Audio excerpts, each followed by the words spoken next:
दंडवत प्रणाम. वांकी वेसी क्रीडा, वांकी वेशीसोबत खेळ क्रीडा. गोसावी उदयाची उठती, श्रीप्रभू सकाळी लवकर उठायचे. दुडू दुडू करी धाव घेती, दुडू दुडू धाव घ्यायचे. दुडू दुडू करी धाव घेती, दुडू दुडू धाव घ्यायचे. वांकी वेसी पासी उभे राहती, वांकी वेशीजवळ उभे राहत. वांकी म्हणजे लाकडी दरवाजाला आतल्या बाजूने लावलेला लाकडी दांडा, त्याला वांकी असे म्हणतात. तव ते घातली असे, तेव्हा ती वेश लावलेली असायची. श्रीकरे भुवागड उघडती, श्रीकराने म्हणजे श्रीप्रभू त्यांच्या हाताने ती भुवागड उघडायचे. गोसावी श्रीकरे वेसी लोटती, श्रीप्रभू त्यांच्या हाताने ती वेश लोटायचे. तव चाक करा करा वाजे, तेव्हा ते चाक करा कर असं वाजायचं. आणि वेसी मागा जाऊनी म्हणती, आणि वेशीच्या मागे जाऊन म्हणत, ओ मेली जाय बोंबा ते म्हणे, ओ मेली जाय बोबा ते म्हणे, ओ मेली जाय तू ओरडतेस म्हणे. म्हणून मागुती लोटती, म्हणून त्या वेशीला मागून लोटत. आणि मागुती चाक वाजे, आणि मागून ते चाक कराकर असं वाजायचं. म्हणून मागुती लोटती, म्हणून ते दार पुन्हा लोटत.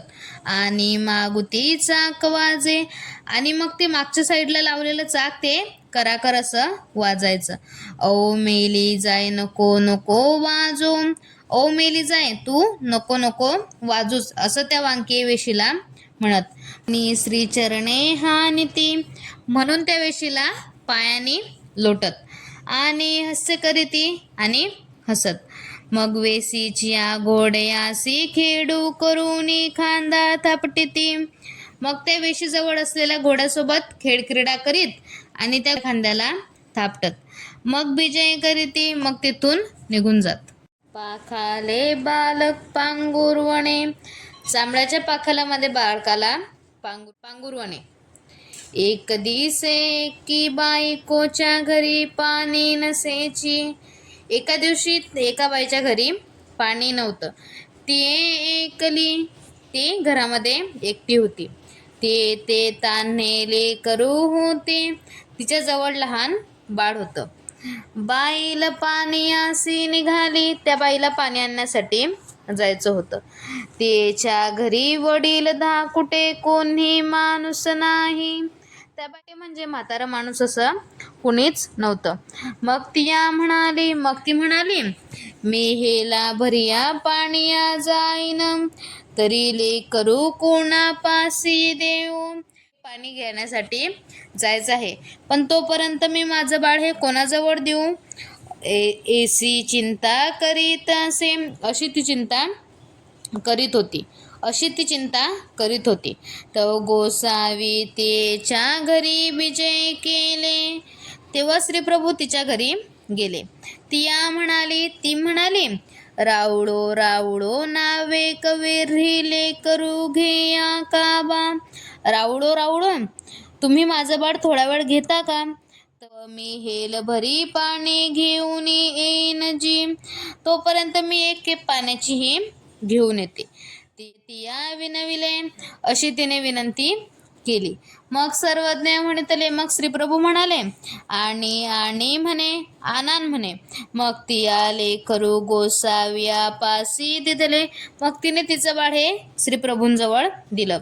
आपण पाण्यासी गेली, आणि ती पाण्याला गेली. गोसावी लेकरू दोन देयासी धरूनी नावे खेळविले, श्रीप्रभूने ते बाळ पोटाजवळ घेऊन थोडा वेळ खेळवलं. तव ते लवकरी येईन जी, पण ती काही लवकर तव ते लवकरी न यायची, पण ती बाई काही लवकर येत नव्हती. घरात खुंटीची पाखल काढली, मग घरात खुटीला लावलेली पाखल काढली. मग एका खेयावरी लेकरू निजविले, मग एका बाजूला बाळाला झोपवलं. एका खे पांघरून घातले, आणि एका बाजूला पांघरून घातलं. आणि गोसावी तेथुनी विजय केले, आणि श्रीप्रभू तिथून निघून गेली. तव ते हेलू घेऊन आली, तोपर्यंत ती बाई एक खेप पाण्याची घेऊन आली. तव गाविया ते तेथ न देखेची, तेव्हा श्रीप्रभू तिथं नव्हते. तैसेची घरात गेली आणि ती बाई तशीच घरात गेली. पाहिले तव न दखेची, पाळण्यामध्ये बाळाला पाहिलं तर बाळ तेथं नव्हतं. बाजेवरी पाहिले आणि बाजेवर पाहिलं तव तेथ नाही, बाजेवर पाहिलं पण तेथंही बाळ नव्हतं. तुलेनी येऊते तेवते पाहो लागली, आणि ती इकडे तिकडे पाहायला लागली. मग मध्ये पाहिलं आणि ती दारात गेली. शेजा साईलिया ते पुसू लागली, शेजार पाजारच्यांना पुसू लागली. हा रावडो लेकरू तुमच्या हाती दिधले, रावडांनी माझं बाळ हे तुमच्या जवळ दिलं का? नाही दिधले, त्या म्हणाल्या नाही, रावडांनी तुझं बाळ आमच्या जवळ नाही दिलं. साईलिया मिन्नल्या, तेव्हा शेजारच्या आजूबाजूच्या तिच्या मैत्रिणी तिथं गोळा झाल्या. तेही पुसले आणि त्यांनी विचारलं, हा हो तू आले करू कवणा पासी दिदले, हा तू तुझं बाळ हे कोणाजवळ दिलं होतं? ती या म्हणाली आणि ती म्हणाली, रावळा पासी दिदले, मी माझं बाळ हे रावळांजवळ दिलं होतं. हे बाईले, हा तू वेडी आहेस का? रावळांच्या हाती कैसे देऊ बैसलीसी, रावळांच्या हाती तू तुझं बाळ कसं देऊ शकतेस? राऊड वेडे पिसे, राऊड हे वेडे पिसे आहेत.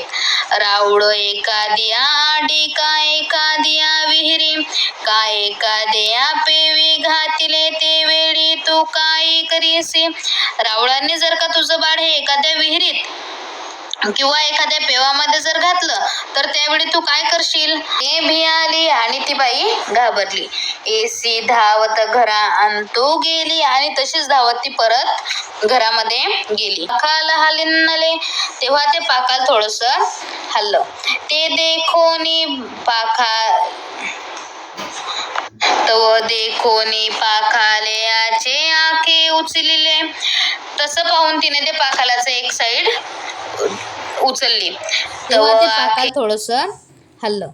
देखोनी पाखालयाचे आखे उचलिले, तसं पाहून तिने ते पाखालाचं एक साईड उचलली. तव आखेयावरी आनंद भरितले करू निजले असे, तेव्हा त्या पाखलीत एका बाजूला ते बाळ आनंद भरारीत म्हणजे गार झोपेत झोपलेलं होतं. मग चळण वळण न करी, पण ते काही हालचाल करीत नव्हतं. आणि तैसेची बोंबायली, आणि तशीच ती ओरडायला लागली. काही करीन ओ आई, काही करीन ओ आई, काही करीत ओ आई, म्हणजे मी आता काय करू, हे बाळ तर काही हालचाल करीत नाही. म्हणून उचलून पाहिले, म्हणून तिने ते बाळ उचलून पाहिलं. आनंद भरीत निजले असे, आणि तिने ते उचलून पाहिलं तेव्हा तिला समजलं की हे बाळ तर गार झोपलेलं आहे. ते तिया उचलून हृदयासी धरिले, आणि तेव्हा तिने ते बाळ उचलून हृदयाला धरलं.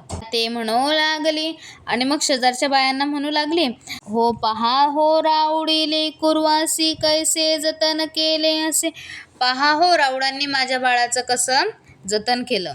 राऊड कैसे वेडे, राऊड कसे वेडे असू शकतात? राऊड देव ईश्वर, राऊडू माय बाप, राऊड हे देव ईश्वर आहेत, राऊड मायबाप आहेत. राऊडांच्या हाती दिधले तैसेची काही अवजतन होईल, राऊडांच्या हातात दिल्यावर माझ्या बाळाचं कसं हेडचाल होईल. मग सुखीन झाली आणि मग ती सुखी झाली. दंडवत प्रणाम.